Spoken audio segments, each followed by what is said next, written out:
Hola y bienvenidos un día más a este canal, donde este pato lector les narrará diferentes libros e historias. En esta ocasión vamos a continuar con el resumen de En las montañas de la locura, de 1931, por H.P. Lovecraft. 4. Vuelvo con gran repugnancia a evocar el campamento de Lake para hablar francamente de lo que encontramos allí. Siento la constante tentación de suprimir detalles y dejar que las insinuaciones ocupen el lugar de los hechos y las inevitables deducciones. Espero haber dicho bastante como para referirme brevemente a lo que falta, es decir, el horror del campamento. Ya he hablado del terreno arrasado por el huracán, los refugios destruidos, la estropeada maquinaria, la inquietud de nuestros perros, la falta de trineos, la muerte de los hombres y los animales, la ausencia de Gedney y la insana sepultura de los 6 ejemplares biológicos, conservados curiosamente a pesar de los daños sufridos durante 40 millones de años. No recuerdo si dije que al examinar los cadáveres notamos la falta de uno de los perros. No pensamos mucho en eso hasta más tarde. En realidad, solo yo y Danforth prestamos al hecho cierta atención. Entre lo que he ocultado, lo esencial se refiere a los cuerpos y a ciertas circunstancias que podrían dar, o no, una increíble y odiosa explicación racional a aquel caos aparente. Traté en aquel entonces de que mis hombres no prestasen mucha atención a estas circunstancias, pues era mucho más simple, mucho más normal, atribuir todo aquello al ataque de la locura de un hombre de Lake. A juzgar por el aspecto de las cosas, el demoníaco viento de las montañas hubiese bastado para enloquecer a cualquier hombre, en ese centro del misterio y la desolación terrestre. La principal anomalidad era el estado en el que se encontraban los cuerpos, tanto de los hombres como de los animales. Parecían haber tomado parte en un combate feroz, y estaban despedazados y mutilados de un modo inexplicable y terrible. En todos los casos era como si la muerte hubiese sobrevenido por la laceración o estrangulación. En cuanto a los perros, se veía que habían sido ellos los que habían tomado la iniciativa, pues el estado de su mal construido corral demostraba que había sido roto desde dentro. Lo habían levantado a cierta distancia del campamento para apagar la furia provocada por aquellos monstruosos organismos arqueanos, pero todas las precauciones parecían haber sido vanas. Cuando quedaron solos ante aquel monstruoso huracán, protegidos por muros de nieve de insuficiente altura, los perros debieron de haberse escapado, sea para huir del viento o del olor emitido por aquellos ejemplares de pesadilla. De cualquier manera, lo que había ocurrido era algo odioso y repugnante. Quizá debería dejar de lado todos mis escrúpulos y decidirme a declarar lo peor, de modo categórico, basado en observaciones de primera mano y en las deducciones más lógicas, tanto de Danforth como mías. Y el desaparecido Gedney no era de ningún modo responsable de los horrores que encontramos allí. Ya he dicho que los cadáveres estaban horriblemente mutilados. Debo añadir que algunos habían sido cortados y despedazados de modo más curioso. Hombres y perros habían sufrido las mismas suertes. Parecía como si un carnicero hubiese quitado a los cuerpos más gruesos y sanos importantes masas de carne. Alrededor de estos cuerpos había sal desparramada, obtenida de los saqueados cofres de provisiones de los aeroplanos, lo que suscitaba la hipótesis más terrible. Todo esto había ocurrido en uno de los refugios, de donde habían retirado el avión. Los vientos habían borrado luego las huellas capaces de alimentar alguna teoría aceptable. Las ropas desparramadas y rotas, arrancadas de cualquier modo de los cuerpos de los hombres, no proporcionaban ningún indicio. En uno de los rincones del destruido refugio nos pareció discernir unas huellas que no eran humanas, sino similares a aquellas marcas fósiles de las que Lake había hablado tanto. Pero en la proximidad de aquellas enormes y alucinantes montañas, había que cuidarse de los errores de la imaginación. Como ya he señalado, faltaba Gedney y uno de los perros. Cuando examinamos aquel horrible refugio, teníamos que encontrar todavía a 2 de los compañeros de Lake y a 2 de los perros. Pero en la tienda laboratorio en la que entramos luego de investigar las tumbas monstruosas, iba a revelarnos algo. No se encontraba en el estado en el que lo había dejado Lake, pues los trozos de aquel monstruo primitivo habían sido quitados de la mesa. En verdad, ya nos había parecido que una de las 6 enterradas criaturas, aquella que emitía un olor particularmente desagradable, debía representar los fragmentos de la entidad que Lake había tratado de analizar. Sobre la mesa del laboratorio y a su alrededor había otras cosas, y no nos costó mucho comprender que eran el resultado de la disección, realizada con todo cuidado, pero por alguien curiosamente inexperto, de los cuerpos de un hombre y un perro. No mencionaré, por razones obvias, la identidad de la víctima.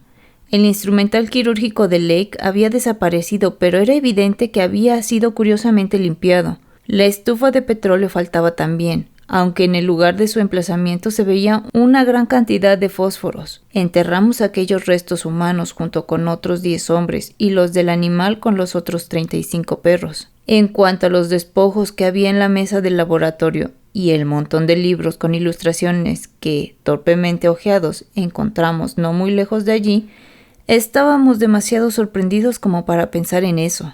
De todo lo que había en el campamento, esto era lo más horrible, pero lo demás no era menos misterioso. La desaparición de Gidney y un perro, los 8 ejemplares biológicos intactos, los 3 trineos, ciertos aparatos y libros científicos, materiales de escritura, linternas eléctricas y baterías, provisiones y combustibles, aparatos caloríferos, tiendas, trajes de pieles y otras cosas semejantes, escapaban a toda posible hipótesis. Lo mismo ocurría con ciertas manchas de tinta en algunos trozos de papel, y las pruebas de que los comandos de los aviones y los aparatos mecánicos del campamento habían sido torpemente manipulados. Los perros parecían rehuir toda esa estropeada maquinaria. El desorden de la despensa, la desaparición de ciertos artículos y el montón de latas de conservas abiertas de modo más inverosímil y por los lugares más inverosímiles presentaban un problema similar. La profusión de fósforos desparramados, intactos, rotos o consumidos era también un enigma menor, lo mismo que las 2 o 3 tiendas y los trajes de pieles que presentaban curiosas desgarraduras, debidas quizás a haber intentado adaptarlos a usos inimaginables. El trato que habían recibido los cuerpos humanos y caninos y la disparatada sepultura que habían recibido los dañados ejemplares arqueanos estaban en armonía con este desorden propio de la locura. Considerando que podían presentarse una eventualidad como esta, fotografiamos cuidadosamente todas las pruebas principales y me propongo usar esas fotografías para disuadir a los miembros de la expedición Starkweather Moore. Luego del descubrimiento de los cadáveres en el refugio, lo primero que hicimos fue fotografiar y abrir las 6 tumbas monstruosas con túmulos en forma de estrella. Advertimos enseguida el parecido de estos túmulos, adornados por dibujos de puntos, con las curiosas esteatitas verdes descritas por el pobre Lake. Cuando encontramos algunas de estas piedras en un montón de los restos minerales, la semejanza se nos hizo aún más evidente. La forma de las tumbas y las piedras recordaba además la cabeza estrellada de los seres arqueanos, y concluimos que ese parecido tenía que haber influido sobremanera en las mentes excitadas de Lake y sus compañeros. La locura, contando a Gidney como el único posible autor sobreviviente, fue la explicación que adoptamos, por lo menos en voz alta, aunque no seré tan ingenuo como para negar que alguno de nosotros pudo haber imaginado alguna hipótesis que el sentido común le impidió formular. Aquella misma tarde, Sherman, Peabody y McTee volaron sobre la región, escrutando el horizonte con gemelos de campaña en busca de Gidney y los objetos que faltaban, pero todo fue inútil. La patrulla informó que la gigantesca barrera se extendía interminablemente a la derecha y a la izquierda, sin ningún cambio apreciable. En algunos de los picos, sin embargo, ciertos cubos y formaciones eran aún más desnudos, y el parecido con las pinturas de Roerich tenían así un carácter doblemente fantástico. La distribución de las crípticas entradas de las cavernas en las cimas desprovistas de nieve parecían llegar de un modo irregular hasta donde alcanzaba la vista.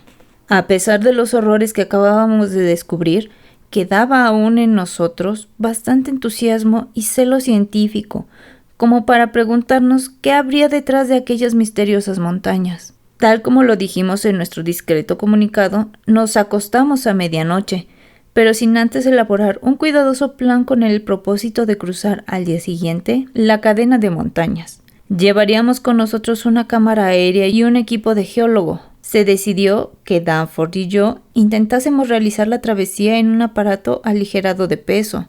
Nos levantamos con ese propósito a las 7 de la mañana, pero unos vientos muy fuertes, mencionados en el comunicado al exterior, retrasaron nuestra salida hasta cerca de las 9. Ya he hablado del relato que hicimos a los hombres del campamento y que transmitimos al mundo, al volver 16 horas más tarde.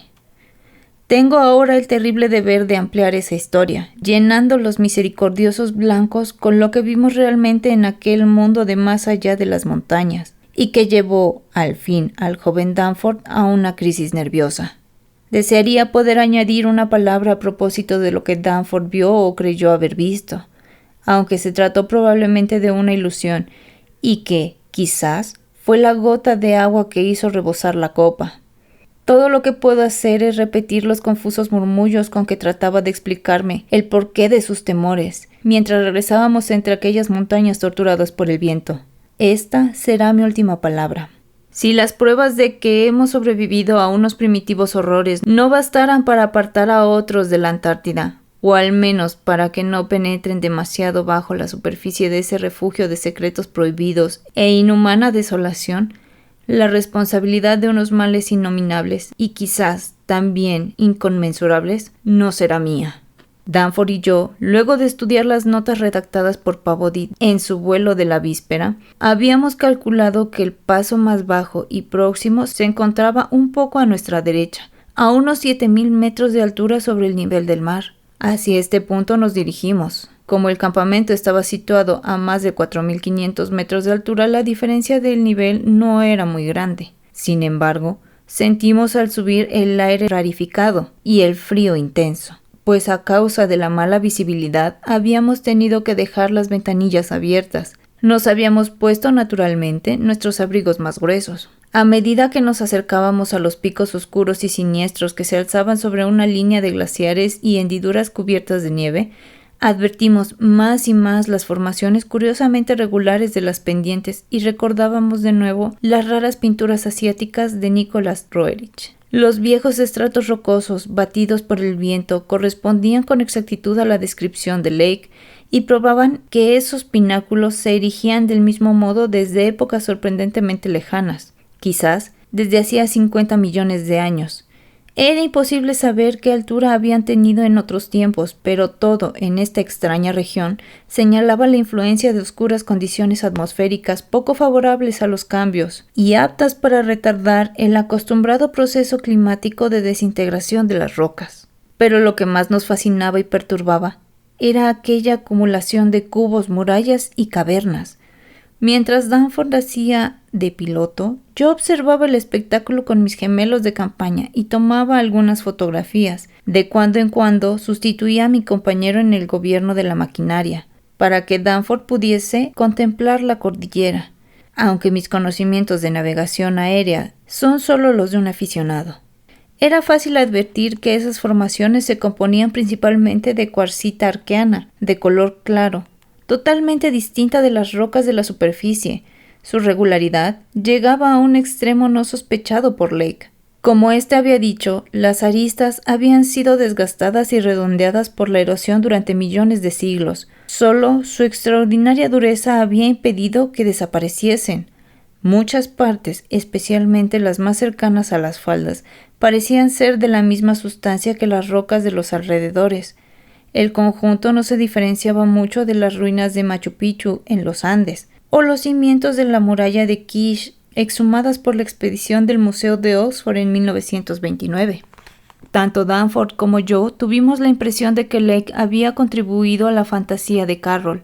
Sentí que mis conocimientos de geología eran totalmente inútiles para explicar la existencia de esas formaciones. Las rocas ígneas presentan a menudo curiosas irregularidades, como la famosa calzada de los gigantes de Irlanda, pero esta estupenda cordillera, a pesar de que Lake había creído ver conos humeantes, era evidentemente de origen no volcánico. Las cavernas presentaban otro enigma a causa de la regularidad de las aberturas. Eran, como había dicho en el comunicado de Lake, cuadradas o semicirculares, como si una mano mágica hubiese regulado la simetría en los orificios. Su número y distribución sugería que toda aquella zona estaba atravesada por túneles originados en estratos calcáreos desaparecidos. Desde el avión no alcanzábamos a ver el interior de las cavernas, pero nos pareció que estaban libres de estalactitas y estalagmitas. Fuera, las piedras que rodeaban la boca eran invariablemente lisas y regulares, y Danforth opinó que las huellas de la erosión parecían formar unos raros dibujos. Todavía bajo la impresión de los horrores del campamento, sugirió que esas huellas se parecían a los grupos de puntos que cubrían los trozos de esteatita verde tan odiosamente reproducidos sobre las tumbas de los monstruos. Volábamos ya sobre los contrafuertes más elevados en el paso que habíamos elegido. De cuando en cuando observábamos el hielo y la nieve, preguntándonos si hubiésemos podido hacer el viaje con perros y trineos. Bastante sorprendidos, alcanzamos a ver que el terreno estaba libre de hendiduras y otros obstáculos, y no habría podido detener expediciones bien equipadas como la de Scott, Shackleton o Amundsen. Casi todos los glaciares parecían terminar en unos pasos. Apenas podría describir aquí nuestra tenaz expectación mientras nos preparábamos para rodear la última cima y contemplar un mundo virgen. Sin embargo, no teníamos por qué creer que aquellas regiones eran totalmente distintas de las que habíamos visto. La atmósfera de misterio maléfico que envolvían las montañas y el cielo opalescente visiblemente entre las cimas era algo demasiado sutil para reproducirlo con palabras y frases. En verdad, se trataba sobre todo de un vago simbolismo psicológico y de asociaciones estéticas. Poemas y cuadros exóticos y mitos arcaicos encerrados en libros prohibidos. El mismo canto del viento parecía estar animado por una malignidad consciente, y durante un instante me pareció distinguir toda una gama de sonidos musicales mientras las ráfagas se hundían en las bocas de las cavernas. Había algo de repulsivo en estas notas, tan inclasificables como las otras oscuras impresiones.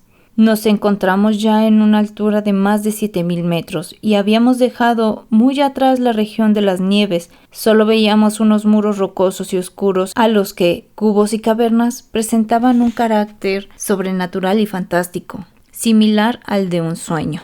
Observando la línea de los picos, me pareció ver el mencionado por Lake, con estribaciones en la punta. Se perdía a medias en una curiosa niebla, lo que explicaba acaso que Lake hubiese creído que había allí actividad volcánica.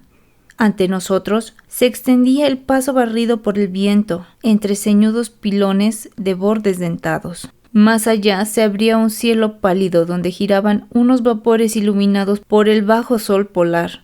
El cielo de este misterioso y lejano dominio que ningún ojo humano había divisado hasta ahora. Unos pocos metros más de altura y aparecería ante nosotros ese reino. Danforth y yo, que solo podíamos comunicarnos a gritos a causa del silbido del viento y el rugido de los motores, intercambiamos una elocuente mirada. Instantes después, aquella tierra antigua y extraña nos abría sus secretos incomparables. Por hoy dejaremos hasta aquí nuestra lectura. Si les está gustando, pónganlo aquí en los comentarios, los estaré leyendo. Suscríbanse, denle like y compartan. Nos estaremos escuchando para la próxima. Bye.